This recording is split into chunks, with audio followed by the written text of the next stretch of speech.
Bir arkadaşımla muhabbet ediyordum. Böyle üst üste gelen felaketler nihayetinde hani insan öyle ya da böyle hayatından korkuyor değil mi? Ölüme yaklaşıyor. Özellikle dışarıda duyduğun felaketler başka bir şey. En yakınının rastladığı bir hastalık, bir deprem hadisesi veyahut bir trafik kazası hadisesi yakınında tahkik etmek bambaşka bir şey. Dışarıda görmekten, okumaktan, duymaktan. Şimdi böyle muhabbet ederken o da Allah razı olsun ehli iman bir arkadaş. Dedi çok şükür ya benim imanım var. O yüzden dedi hiçbir tedirginlik duymuyorum ölüme karşı dedi. Şimdi imanın aslında iki veçesi var. Bir veçesi tam dediği gibi çalışıyor. Ölüme karşı hiçbir korku duydurmuyor. Ama öteki bir veçesi daha var. Acaba benim imanım tam mı? Şimdi biz tabi'in imamlarından Esved ibn Yazid Nehai değil mi? Onunla ilgili bir vaka biliyoruz. Tam ölmesine yakın bir zaman titremeye başlıyor. Arkadaşı sual ediyor. Ne oldu Esved diyor. Evliya bizzat sonuçta. Günahlarından mı çekiniyorsun böyle? Ne günahı be adam diyor. İmansız ölürüm diye korkuyorum diyor. Vefatından sonra o arkadaşının rüyasına giriyor. Neresi burası Esved diyor. Neresi burası neresi? Vallahi diyor öyle bir yere geldim ki peygamberlikle aramda 4 parmak fark kaldı diyor. Şimdi böyle bir mertebeye erişmiş bir insanın İlk ahvaline baktığında imansız ölürüm mü diye korkuyor. Şimdi benim de ruhuma öyle bir ahval geldi. Dedim ki yani evet hamdolsun imanın o verdiği güç, psikolojik mutluluk, bütün güzelliklerin, mutlulukların, huzurun kaynağı neresi? Evet iman. Eyvallah da işte bu sabit elimizde tuttuğumuzun bir garantisi mevcut değil. Ne zamana kadar? Son nefese kadar. Neden? Çünkü Esved ibn Yazid Nehai örneği olduğu gibi zıt örnekler de var. Kim? Salebe, Bersisa, Belem ibn Bağura. Evliyanın son noktalarında yaşamış ama son o noktasında da imanını kaybetmiş başka örnekler de var. O yüzden insan bu cihette tedirgin oluyor. Arkadaşım öyle güzel bir cümle kullandı. Hamdolsun imanım var, bir korkum yok dedi. Eyvallah. Ama imandan dolayı dünyadan korkmasan da imandan dolayı insan ahiretten korkuyor. Acaba imanla giderim, acaba ahireti kazanabilir miyim diye bir korku var. Neden? Çünkü iman dediğin meselenin içini açtığında marifetullah diye Allah'ı bilme, Allah'ı tanıma. En merkeze gelir. Duanın önünde midir? Duanın önündedir. Onu bilmeden kime dua ettiğini ne bileceksin? Namazın önünde midir? Ya namazın tabii ki önündedir. Marifetullah olmadan kime secde ettiğini nereden bileceksin? Şükrün önünde midir? Ya tabii ki şükrün önündedir. Şükredeceğini tanımadan nasıl şükredeceksin? Yani işin en birinci basamağı olan marifetullah noktasında. Risale-i Nur'da öyle bir cümle geçiyor ki Allah'ı bilmek varlığını bilmenin gayrıdır. Bu cümlenin nasıl geçtiğini duyduğunuzda çok şaşıracaksınız. Bu cümleyi Muhyiddin Arabi Hazretleri, Fahrettin Razi Hazretlerine söylemiş. Şimdi bugün çarpık itikatta yurt dışından herhangi birisi, o da diyor evet Allah vardır ve birdir diyor. Peki o Allah'ı hakkıyla bilmiş ve iman etmiş oluyor mu? Olmuyor. Demek o şekilde bilip iman etmek ve Allah evet vardır ve birdir demek arasında ciddi bir fark var. Bu zatlardan biraz bahsetmek istiyorum. Kimdir Muhyiddin Arabi? Nerelidir? Endülüslüdür. Bugünkü İspanya. Kendisi keşfe medar bir zattır ve Osmanlı'nın geleceğiyle ilgili yazıtlarında inanılmaz işaretler vermiştir. Yani bütün kuruluş, devam ediş vesaire safhalarıyla ilgili işaretler var. Hatta ve hatta Kanuni'nin Şam'ı fethetme meselesini tarihine beyan etmiştir evvelinden. Hatta kendi hayatında da bu meseleler geçerlidir. Bir gün attan düşüp bacağını kırıyor. Talebeleri yardım etmek için yanına koştururken panik yapmayın. Dün Fatiha'yı okurken attan düşüp ayağımı kıracağımı görmüştüm diyor. O kadar keşfemeder birisi. Peki İbnül Arabi Hazretleri acaba Allah'ı tanıma yolunda hangi mesleği kullanmış? Kalp temel alınarak kalp yoluyla gitme mesleğini kullanmış. Ben bu büyük anlatımda Sinan, vicdan mı aklın önündedir, akıl mı vicdanın? Vicdan. Evet yani kalp aklın önündedir. Bunu da unutmamamız lazım. Fahrettin Razi Hazretleri o ise Allah'ı tanıma ve bilme noktasında akıl yolunu kullanmış. Yani nazari yolu kullanmış. Nazari ne demek?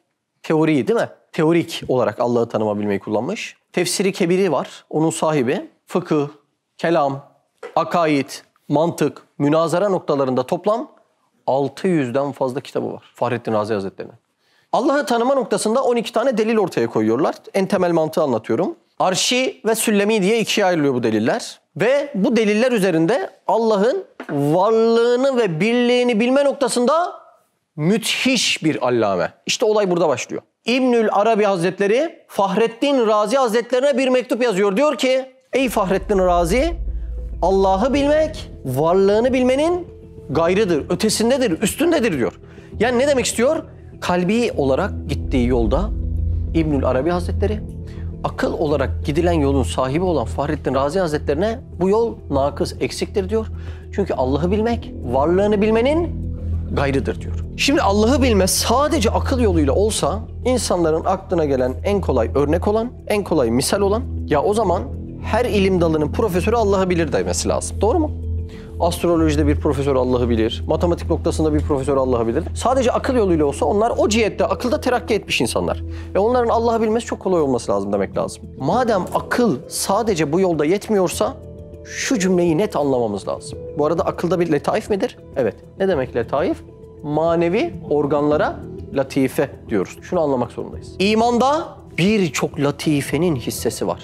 Onlar cem olmadan ortaya iman çıkmıyor. Yani sadece aklın var, oluyor mu? Olmuyor. Sadece kalbin var, oluyor mu? O da olmuyor. Hatta aklını tamamen kullanamayan bir insan dinden bile mesul değildir. Şimdi burada bir ayrıntıya girmek istiyorum. İbnül Arabi Hazretleri kalp yolu ile Allah'ı tanıyan, bilen bir zat. Fahrettin Razi Hazretleri ise akıl yolu ile Allah'ı tanıyan bir zat. Şimdi biz mektupta anlıyoruz ki kalp yoluyla gitmek, akıl yoluyla gitmenin bir üstüdür. Doğru mu? Doğru. Nereden anlıyoruz? Çünkü İbnül Arabi Hazretleri, Fahrettin Razi Hazretleri'nin bir nakıs yönünü düzeltme, tadil etmeye çalışıyor ve diyor ki Allah'ı bilmek, varlığını bilmenin gayrıdır. Şimdi bizim çok kullandığımız bir tabir var. Cadde-i Kübra-i Kur'aniye. Sadece akıl yoluyla gidilse bu yol eksik olur mu? Olur. Peki sadece kalp yoluyla gidilse eksik olur mu? Olur. Demek ki Risale-i Nur'un metodolojisinde birazdan mektupta okuyunca göreceğiz ki kalp yolu akıl yolunu düzeltiyor eyvallah ama birazdan sahabe mesleği ikisini birden düzeltiyor diyecek. Neden diyecek? Çünkü sadece akıl yoluyla gitsen, kalbi köşeye bıraksan, kalp merkezli birçok latifeyi kullanamayacağından dolayı Allah'ı hakkıyla bilmenin imkanı olmayacak. Peki akıl noktasını bırak, nefis noktasını bırak. Kalp yolunda böyle bir olay var değil mi? Ne var? Terk mesleği var kalp yolunda. Hatta Risale-i Nur'da bir mektup geçer. Orada Üstad Hazretleri bir dörtlüğü nazara verir. Der ki, der tariki Nakşibendi lazım Ahmet çarı terki dünya, terki ukba, terki hasti, terki. Ben de ona derim ki, der tariki aczümendi lazım Ahmet çarı çiz, aczi mutlak, fakri mutlak, şükrü mutlak, şevki mutlak ey aziz. Şimdi bakın burada çok ince bir tadil var. Yani bu yol terklerle olacak bir yol bu zamanda değil diyor. Neden değil? Çünkü kalp yoluyla gittiğinde nefsini ve nefsine asılı cihazatları terk etmen gerekiyor. Peki benim şu burnum nefse asılı bir cihazat mıdır? Evet. Kalp yolunda gidersem ben Allah'ın ayine olsun diye verdiği bu cihazatı perde gibi görüp köşeye atarım. Baştan alıyorum. Sadece akıl yolu o cadde-i kübranın bir vasıtası. Kalp yolu da bir vasıtasıyken akıl, kalp, latifeler ve nefsimize takılı bütün cihazatların tamamı kainat kitabını, Tekvini Emirler Mecmuasını müşahede edip tamamıyla Allah'a vasıl olmaya, tamamıyla Allah'a bilmeye çalışmak o cadde-i kübranın tamamıdır. Diğer bir tabirle bir otoban yoludur. Bunlardan bir tanesi, iki tanesini, üç tanesini ayıklayıp ben bunlarla Allah'ı bileceğim dersen meseleyi tali yola götürmüş olursun. O yüzden Risale-i Nur başta İbnül Arabi'nin Fahrettin Razi Hazretlerini tadil etmesine müsaade ediyor. Evet, kalp yolu akıl yolundan daha selametli bir yoldur diyor ki biz bunu çok net müşahede ediyoruz. Saf aklıyla giden teologların ne hale geldiğini görüyoruz. Ama saf kalbiyle gidenlerin yine kendisini muhafaza edebildiğine şahit oluyoruz. Ama birazdan okuyacağımız olayın devamında da diyecek ki ama bunun da bir üstü sahabe mesleği var. O sahabe mesleğinde dünyanın terki söz konusu değildi.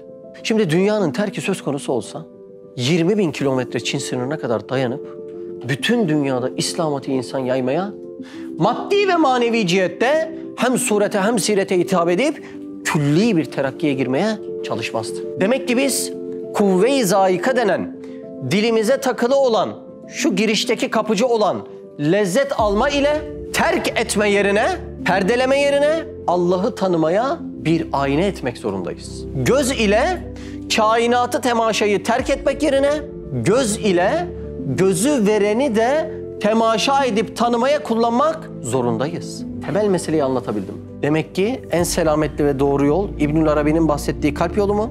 Değil. Onun da bir üstü var. Sahabe mesleği, Risale-i Nur mesleği, akrebiyet mesleği. Bu cadde-i kübrayı Kur'aniye mesleğine baktığımızda bir de dönüp Osmanlı'nın 500-600 yıllık geçmişine baktığımızda Allah onlardan binlerce kez razı olsun Osmanlı muhafaza edilmiş, kalp yolu kale gibi duvar örerek Osmanlı'yı muhafaza etmiş. O dönem Osmanlı'nın surları çevrili, Batı'nın sufliyatı, vesvesesi, şüpheleri, dalalet yolu o surlardan henüz geçemiyormuş.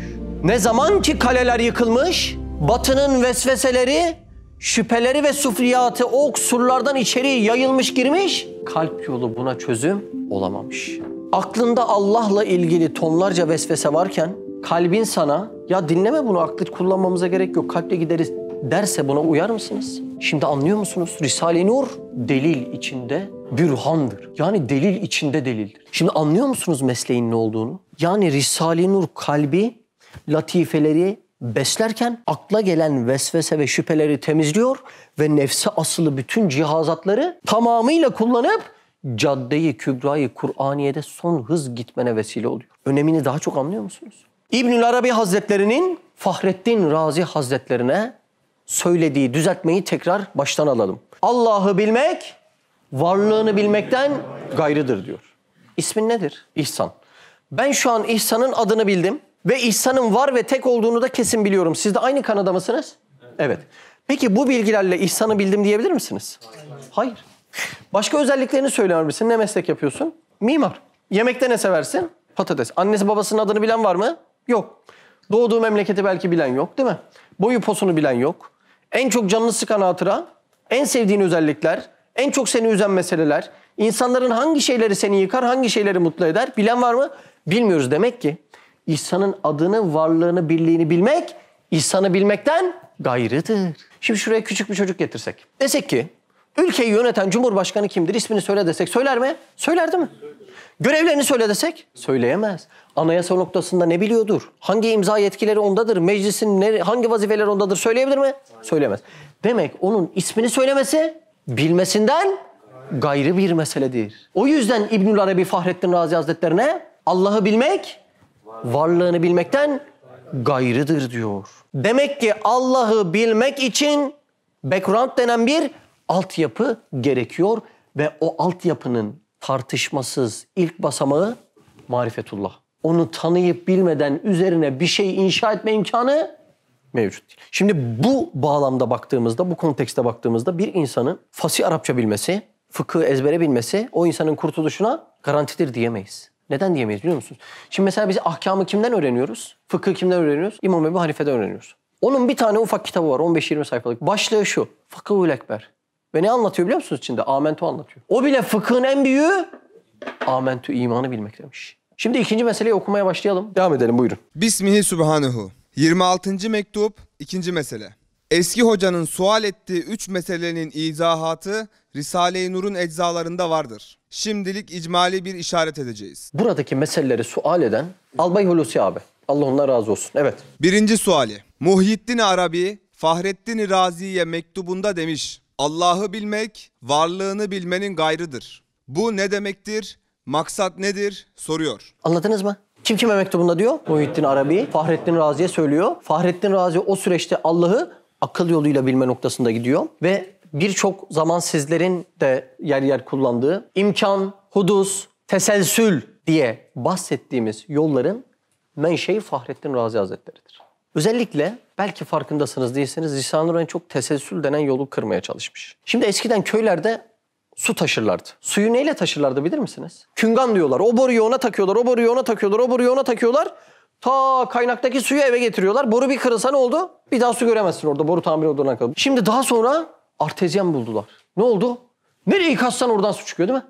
Şimdi işte ispatta böyle bir yol var. Bir böyle uzata onu ona tak onu ona tak. Kaynağa tekrar git bak kaynak onu diyor ben de bunu diyorum diye demek var. Bir de yaprağa vursan Allah'ın varlık ve birlik delili çıkıyor. Elmaya vursan çıkıyor, kaşa vursan çıkıyor, göze vursan çıkıyor, aya vursan çıkıyor, buluta vursan çıkıyor. İşte üstad bu yüzden bu yolları tehlikeli görüyor. Çünkü o dizayn ettiğin sistemde bir yerde kırık olursa bir daha suya ulaşamazsın. Devam. Evvela ona okuduğun 22. sözün mukaddemesinde tevhid-i hakiki ile tevhid-i zahirinin farkındaki misal ve temsil maksada işaret eder. Burada bir taklidi bir de tahkiki imandan bahsediyor.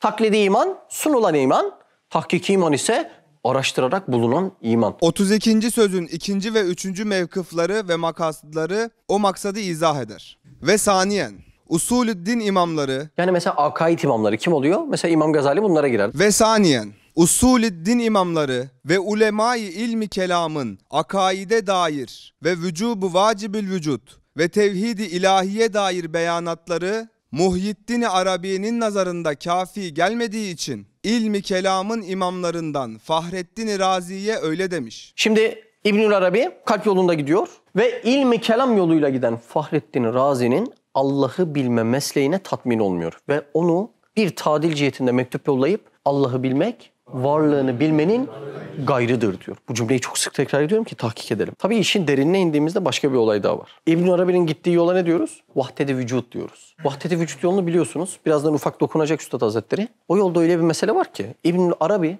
artık o yolun ince noktasını ve tehlikesini de gördüğünden dolayı bizden olmayan bizim kitaplarımızı okumasın bile demiş. Ne ciddi bir iddia değil mi? Devam edelim. Evet, ilmi kelam vasıtasıyla kazanılan marifeti ilahiye, marifeti kamile ve huzuru tam vermiyor. Şimdi beyler şunu anlamanız lazım.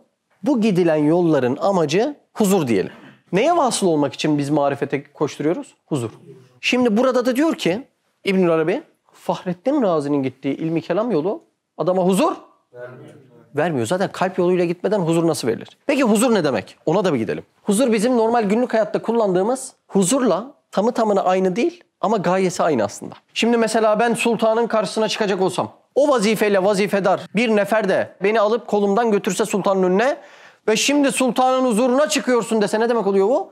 Onun karşısına çıkıyorsun demek. Demek İslam'da huzur tabiri sürekli kendini Allah'ın karşısında bilme tabiri demektir. Ve kendini sürekli Allah'ın karşısında, huzurunda bilen bir insan bizim günlük hayatta kullandığımız huzura ancak erişebilir. O yüzden burada marifetten murat, amaç huzuru kazanmaktır. Huzurun anlamı Allah'ı sürekli görüyor ve görülüyor olduğunu bilme mülahazası. Tabii o görüyordan murat zatını görme değil. Ve sen sürekli gördüğünü düşünsen, bildiğini düşünsen değil mi? Oradan murat nedir? Bilmek demektir. Yani sanatını bilir, sanatkarı bilirsin. O şekilde bir bilme görme hadisesi söz konusudur. Ve bu şekilde de sen kalben huzuru ethemi kazanmış olursun. Yani marifet yolunun amacı huzuru kazanmak. İbn Arabi diyor ki, ey Fahrettin Razi, sen bu ilmi kelamın akıl yoluyla gittiğinde huzuru kazanamayacaksın diyor. Konu biraz daha derinleşti değil mi? Evet buyurun. Kur'an-ı Mucizül Beyan'ın tarzında olduğu vakit Bak. Ne demek oluyor o tarz? Sahabe yolu demek oluyor. Devam. hem marifeti taammeyi verir, Allah Allah. Allah'ı tam bilmeyi verir hem de hem huzuru etemmi kazandırır ki evet o aradığın huzurun tamını da kazanacaksın evet. İnşallah Risale-i Nur'un bütün eczaları Kur'an-ı Mucizül Beyan'ın cadde-i nuranisinde birer elektrik lambası hizmetini görüyorlar. İnceyi yakaladınız mı? Sadece akıl yoluyla gittiğinde kalbi ve latifeleri besleyemediğinden bir huzura erişmek çok zor. Sadece kalp yoluyla gitsen bir miktar huzur alırsın ama diğer latife ve cihazlarını kullanmadığından ancak belli bir miktar alabilirsin. Yine marifeti tam ve huzur eteme ulaşamazsın. Kalpte bir huzur hali var. Ama marifet hali başta buraya bakıyor. Yani kalpte huzur var ama marifet henüz yerleşmiyor. Ve sen sadece kalbi kullanıp aklı devre dışı bırakmaya çalışırsan bu asırda herkese ilişen şüphe ve vesveselerle baş etmenin yoluna bulamazsın. Nasıl koordineli çalıştığını görüyor musunuz? İlmi kelamda huzur manası yok. Kalpte diğer latifelerin terakkisi yok. Sadece akıl yoluyla ve mantıken ispat var. Ben şimdi düşünüyorum, diyorum ki sadece kalbimle bu yoldan gideceğim. Aklıma da soru geliyor, diyor ki Allah sonsuz rahmet sahibi ise şeytanı ve cehennemi niye yarattı? Senin annen de rahmetlidir. Seni ateşe atmaz, sana bıçak sokmaz. Allah daha rahmetli olduğunu iddia edip niye yarattı bunları? Haydi bakalım bunlara cevap bulmadan kalbinle gitmeye çalış. Allah beni direkt cennete cehenneme atsaydı bu dünyada ne işim vardı? Hadi bakalım, hadi cevap bulma. Hastalıklar, afetler ve yeryüzünde zulümlerin olmasına müsaade nedendir? Sonsuz şefkat ve adalete bu sığar mı? İnsanın eski dersleri hemen sorguluyor değil mi? Burada bile bak. Hadi sadece kalbinle git. Kalbine de ki hadi aklını kapat de. Söz konusu oluyor mu? Olmuyorsa, durmuyorsa bunları da kullanmak zorunda olduğunun ispatı budur. Benim bunları da kullanmak zorunda olduğum nereden belli? Çorbanın kokusuna cazibemden belli. Güneşi bulutu gördüğümde mest olmamdan belli. Bak bir civciv de görüyor mest olmuyor ama ben mest oluyorum. Demek ki benim bu koordinasyonu kullanmam lazım. Bu koordinasyonu kullanmada, burnu, gözü, kaşı, gözü kullanmada, güzel bir çorba, güzel bir muhabbet, güzel bir manzarayı kullanmada ya bunlara müptela olurum, Allah'a perde yaparım Ya da bunları vasıta eder, Allah'a ayni yapar, Allah'ı daha çok tanırım. Anladınız mı olayın incesini? Allah beni tanı diye bunca esbabı yaratmışken bizim bunları Allah'ı tanımamada perde yapmamız, inanın bana, hayret verecek bir mesele. Çocuğu veriyor beni tanı diye, çocuğunla Allah'ı unutuyorsun. Yok mu unutan? Namazı bırakan anneler yok. Anneyi veriyor şefkatinden beni tanı diye, anneni verdi diye Allah'ı tanımayı bırakıyorsun. Bu kadar komedi ancak filmlerde olur. Üstad demek bütün meseleyi ele alıp şöyle bir tadilatta bulunuyor. Sadece akılla Allah'ı bulmak nakıs olduğu gibi sadece kalple Allah'ı bilmek de nakıs bir yoldur diyor. Allah'ı anlatan külli bir marif olan kainat terk edilemez diyor. Kur'an bu kainatın bir tilavetidir diyor. Öyle değil mi gerçekten? Sure isimlerine bakar mısınız? Ankebut, Nemil, Bakara, Maide, Nahl. Maide sofra diye ya. Allah Allah. Ankebut, örümcek. Şimdi bu ne demek oluyor ya? Demek o kainat kitabının tilaveti. Bakın beyler. Allah'ın bir kısım esmalarından tecelli eden bir kitap ile, yani kainat kitabı ile başka bir kısım esmalarından tecelli eden Kur'an asla birbiriyle çelişemez. Kilit anahtar gibi ancak birbirini açabilir. Doğru mu? Üstad Hazretleri diyor ki, nefsin cihazatlarını kullanmak yerine, ne için kullanmak? Allah'ı bilmekte. Nefsin cihazatlarını kullanmak yerine onları terk etmek, bir yola giderken bineğini terk eden adama benzer diyor üstad. Gidiyoruz Ankara'ya arabayla kaç saat? 3 saat, 4 saat. Hadi terk edelim arabayı. 3 gün, 4 gün ağrılar, sancılar içerisinde. Demek ki akıl ve kalp yoluyla da bir cihette Allah bulunur ama tali, patika ve bol zahmetli bir şekilde bulunur. Nefis senin Allah'ı bilmene vasıta olan bir cihazat. Bir örnek verelim. Görmeyen biri şu kamerayı icat edebilir mi? Edemez. Kamera görüntüleri alan bir cihaz ise bunu üreten kişide görme faaliyeti var deriz. Peki görmeyen bir Allah, haşa, gören bir Mehmet yaratır mı? Yaratmaz. Ben anlarım ki bana takılan ne varsa mutlaka takanda da var. Mehmet görüyorsa demek Allah da basir görüyor ama ben gibi değil. Ben onun nasıl gördüğünün tabirinden acizim. Şimdi ben Allah'ın görmesini neyle tanıdım? Nefsime takılı bir cihazatla tanıdım. Bak olaya bak olaya. Böyle bir şey terk edilebilir mi böyle bir binek? Şimdi yemek yeme faaliyetini yeryüzündeki bütün mevcudat yapabilir değil mi? Ama ikram etmeyi hepsi yapar mı? Hayır. Ancak insan yapar ikram etmeyi. Şimdi ben ikram etme gibi masraflı bir şeyi neden yapıyorum? İçimden geliyor. İçimden gelen şeyi içime kim koyduysa demek asıl ikram sahibi, kerim olan zat odur. Allah'ın kerim oluşunu nereden anladım? Kendimden anladım. Bakın şu elimde aynada ışık varsa nereden geliyorsa onda da vardır. Kainatta adetullah'tır. Kimse olmayanı veremez. Bana bir ay verir misin? Ay. Yok veremem, bende yok.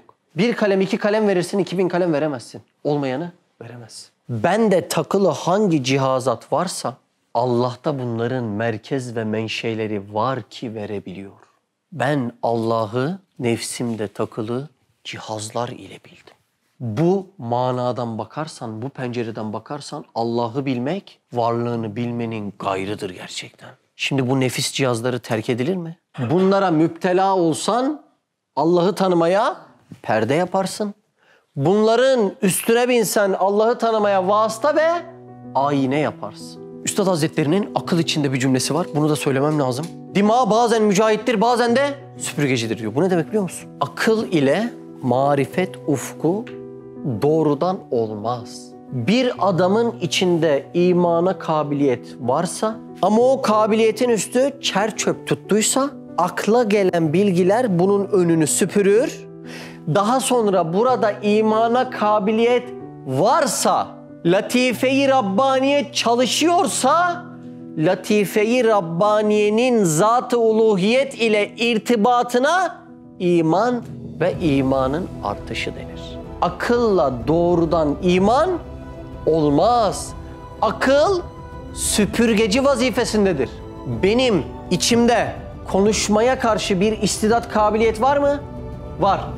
Birileri beni ele alsa, dur biraz daha seni geliştirelim, kabiliyet katalım dese, biraz daha şiir okutalım dese yapabilir mi? Yapabilir. Benim kendimde futbola karşı kabiliyet var mı? sıfıra yakın. Topu uzatsan vurmayı bilmem. Dünyanın en iyi adamları toplanıp sürekli benim aklıma, fikrime konuşsa beni Messi'ye denk yapabilir mi? Hiçbir imkanı yok çünkü bende bu istidadın menşei yok. İşte akıl o kalbinin önünü süpürdükten sonra imana kabiliyet varsa o olabilirsin ancak. Aklın vazifesi bu kadar beyler. Nasıl? Devam. Hem Muhyiddin Arabi'nin nazarına Fahrettin Razi'nin ilmi kelam vasıtasıyla aldığı marifetullah ne kadar noksan görülüyor, öyle de tasavvuf mesleğiyle alınan marifet dahi Kur'an-ı Hakim'den doğrudan doğruya veraset-i nübüvvet sırrıyla alınan marifete nispeten o kadar noksandır. İnceyi anladınız mı? Şunu diyor. Başta kalp yolu akıl yolundan üstün dedik. Ama şimdi Kur'an'ın bahsettiği sahabe yolu, ki az önce o Der Tariki Nakşibendi derken sahabe yolu diye okudum. Dikkat edin. Kur'an'ın bahsettiği sahabe yolu ikisinden de üstün. Tüm takılı cihazatların tamamını kullanarak cadde-i kübrayı Kur'aniye'de en hızlı bir vasıta oluyor diyor. Biz bu toplam mesleğe ise akrebiyet mesleği diyoruz. Diğer basamak basamak gidilen ağır mesleğe ise kurbiyet mesleği diyoruz. Devam. Çünkü Muhyiddin Arabi mesleği huzuru daimiyi kazanmak için Amaç neydi? Amaç huzurdu. Huzuru da konuştuk. Evet. la mevcude illahu, Allah'tan başka mevcut olan, varlık olan hiçbir şey yoktur. Yani gördüğün ne varsa Allah'ın zatıdır demişler. Ne için demişler bunu? Huzuru bulmak için demişler. Şuradaki şeyler Allah'ın esmasının bir boyasıdır. Sıfatlarının bir boyasıdır. Ama onları bu şekilde gördüklerinde huzuru yakalayamadıklarından hayır.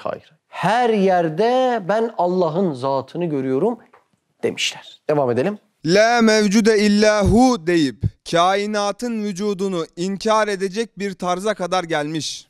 Yani Allah'tan başka varlık yok demişler. Bu herkesin gidebileceği bir yol mudur? Az önce konuştuk. Kendinize lütfen sorun. Ağzın yok dese de aklın yok demez. Bu kainattaki mevcudatı ben görüyorum. Bunların amacı nedir? İllaki diyecektir. Devam. Ve sairleri ise yine huzuru daimiyi kazanmak için la meşhude illahu, Yani bunlar bir üst seviyeye çıkaraktan Allah'tan başka hiçbir şey görünmüyor demişler. Meşhud, müşahade. Hiçbir şey görünmüyor demişler. Görünen ne? Sadece Allah. Devam. la meşhude illahu deyip kainatı nisyan-ı mutlak altına almak gibi acip bir tarza gelmişler. Her şeyde Allah'a götüren yolu bulamazsan her şey Allah'a giden yola engel oluyor. Bu gözlerin Allah'a giden yolu bulmak için. Böyle kullanmaz takılırsan ne oluyor? Giden yolda engel oluyor. Dışarıda yediğin elmalar, portakallar Allah'a giden yolu bulman için. Doğru mu? Olmadı, takıldın bunlarda. Ben bunlarsız yapamıyorum dedin. Amacını aşkın kullandın. Allah'a giden yolda engel oluyor.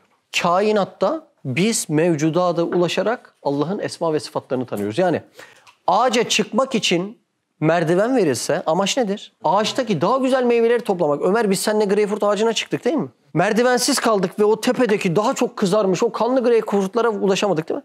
Birisi o esnada bize merdiven verse amacı nedir? Çık, yüksek dallarda daha güzel meyveler var. Ceviz vardı mesela, en büyük ağaçlardan birisiydi. Çıkamadık, sallayamadık cevizi. Niye? Merdivenimiz yoktu, gerekli cihazatlarımız yoktu. Sana bu cihazatlar daha güzel meyvelere ulaş diye verilmişken, ağacı ve ağacın sahibini tanı diye verilmişken, sen o merdivenle çıkıp en üst meyvelere ulaşmak yerine merdiveni kırsan, bu akla mantığa uygun olmaz. Demek nefisle baş et ve o cihazatları Allah yolunda kullan diye o nefsi de vermiştir. Ve şunu da anlıyoruz.